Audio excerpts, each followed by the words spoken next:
জিলহজ মাসের প্রথম 10 দিনের আমলগুলো সম্পর্কে আজকে জানবো। কি কি আমল আমাদেরকে করতে হবে। এই আমলগুলোকে ওলামায়ে কেরামগণ 2 ভাগে ভাগ করেছেন। কয় ভাগে? 2 ভাগে। একটা হচ্ছে আম, মানে যে কোনো ধরনের ইবাদত, যে কোনো ধরনের ইবাদত আপনি এই 10 দিনে করবেন। কেন? রাসূল সাল্লাল্লাহু আলাইহি ওয়াসাল্লাম তিনি কি বলছেন? আফজালু আইয়ামিদ দুনিয়া, দুনিয়ার সবথেকে উত্তম দিন হচ্ছে এই 10 দিন। দুনিয়ার দিনসমূহের মধ্যে সবথেকে উত্তম দিন হচ্ছে এই 10 দিন, এবং এই 10 দিনের আমল রাসূল সাল্লাল্লাহু আলাইহি ওয়াসাল্লাম তিনি বলছেন যে আল্লাহ তাআলার কাছে সবথেকে বেশি প্রিয় এই 10 দিনের আমল। তো যে কোনো ধরনের আমল আপনি করতে পারবেন, যে কোনো ধরনের, সেটা নামাজ হোক, সময় মতো নামাজ পড়া, সুন্নতগুলি, সুন্নতে রাওয়াতিব যাকে আমরা বলি, সুন্নতে মুআক্কাদা 12 রাকাত, সেই সুন্নতগুলি পড়া, সুন্নত নামাজ হোক, ফরজ নামাজ হোক, রোজা রাখা হোক, দান সাদকা করা হোক, যে কোনো ধরনের ভালো কাজ আপনি এই 10 দিনে আমভাবে করতে পারবেন, আমভাবে করবেন, যে কোনো ধরনের। এবং যত ধরনের পাপ কাজ আছে, যত ধরনের অশ্লীল, হারাম এবং অবৈধ কাজ আছে, সমস্ত কাজ থেকে বিরত থাকার চেষ্টা করবেন এই 10 দিনে। তাহলে এটা হচ্ছে আমভাবে। আর খাসভাবে কি? খাসভাবে যেরকম হজ করা, হজ করার ক্ষমতা আছে এরকম ব্যক্তিদের ওপর হজ ফরজ, তাকে হজ করতে হবে।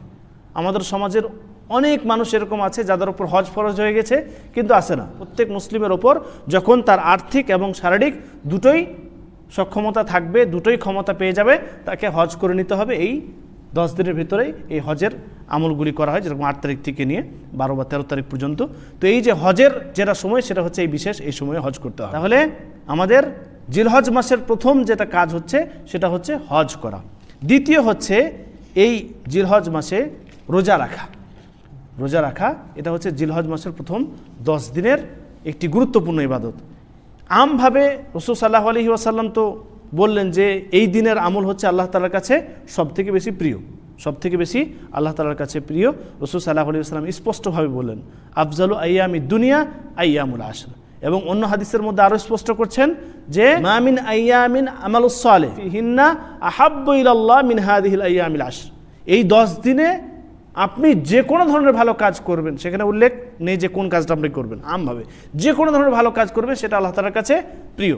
তো এই দিনে আরও একটি বিশেষ কাজ হচ্ছে, যেটা খাস হাদিস থেকেও প্রমাণিত রয়েছে, যে রাসূল সাল্লাল্লাহু আলাইহি ওয়াসাল্লাম তিনি এই 9 দিন রোজা রাখতেন। এই 9 দিন রোজা রাখতেন। আপনি 9 দিন যদি না পারেন, কমসে কম কয়দিন রাখবেন? একদিন কমসে কম রাখার চেষ্টা করবেন, সেটা হচ্ছে আরাফার দিন। রাসূল সাল্লাল্লাহু আলাইহি ওয়াসাল্লাম তিনি বলেন সিয়ামু ইয়াউমি আরাফাত আহতাসিবু আলাল্লাহ আন ইউকাফিরাস সানাতাল্লাতী ক্বাবলা ওয়াস সানাতাল্লাতী বা'দা। 2 বছরের গুনাহ মাফ হয়ে যাবে। সুবহানাল্লাহ। অতএব আরাফার রোজা কেউ মিস করব না, আরাফার রোজা কেউ মিস করব না, সবাই আরাফার রোজা রাখার চেষ্টা করব। কারণ আরাফার রোজা মাত্র একদিন আপনি রোজা রাখবেন। কয়দিন? একদিন আপনি রোজা রাখবেন। জিলহজ মাসের 9 তারিখের দিন আপনার 2 বছরের সাগীরা গুনাহ মাফ হয়ে যাবে। সুবহানাল্লাহ। অতএব আমরা 9টা রোজা যদি না রাখতে পারি, তাহলে কমসে কম আরাফার দিনে রোজা রাখার চেষ্টা করব। এভাবেই জিলহজ মাসের যে সমস্ত ইবাদতগুলো রয়েছে তার মধ্যে একটা হচ্ছে জিকির করা। জিলহজ মাসের এই 10 দিনের ভিতরে সবথেকে বেশি আপনি যে কাজগুলি করবেন তার মধ্যে একটা হচ্ছে জিকির। বেশি বেশি করে আল্লাহ তাআলাকে স্মরণ করা, আল্লাহ তাআলার জিকির করা। জিকির কি জিকির করবেন আপনি? এক তো আরাফার দিনের বিশেষ দোয়া আছে, সে দোয়াটি কি? লা ইলাহা ইল্লাল্লাহ ওয়াহদাহু লা শারীকা লাহু লাহুল মুলক ওয়া লাহুল হামদ ওয়া হুয়া আলা কুল্লি শাইইন কাদির। এটা আরাফার দিনে বেশি বেশি করে পড়ব। কিন্তু জিলহজ মাস শুরু হয়ে যাবে যখন থেকে 1 তারিখ থেকে নিয়ে 10 তারিখ পর্যন্ত আমরা কি পড়ব?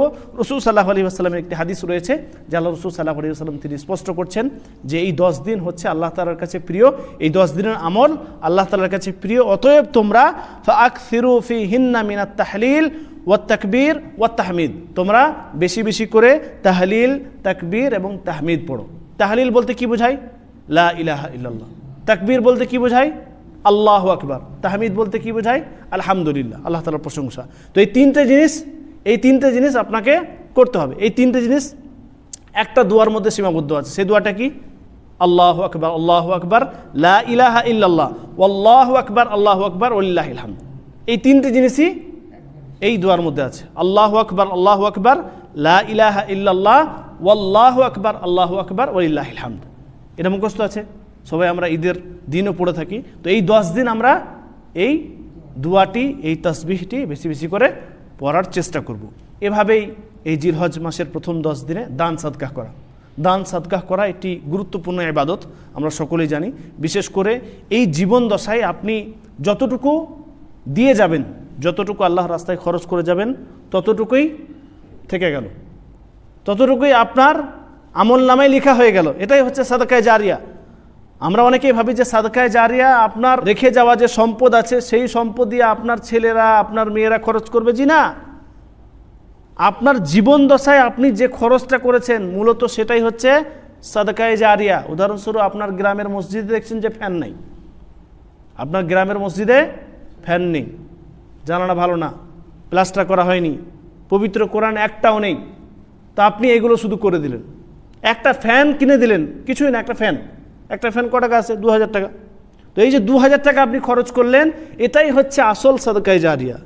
এটুকু আমাদের করার চেষ্টা করতে হবে।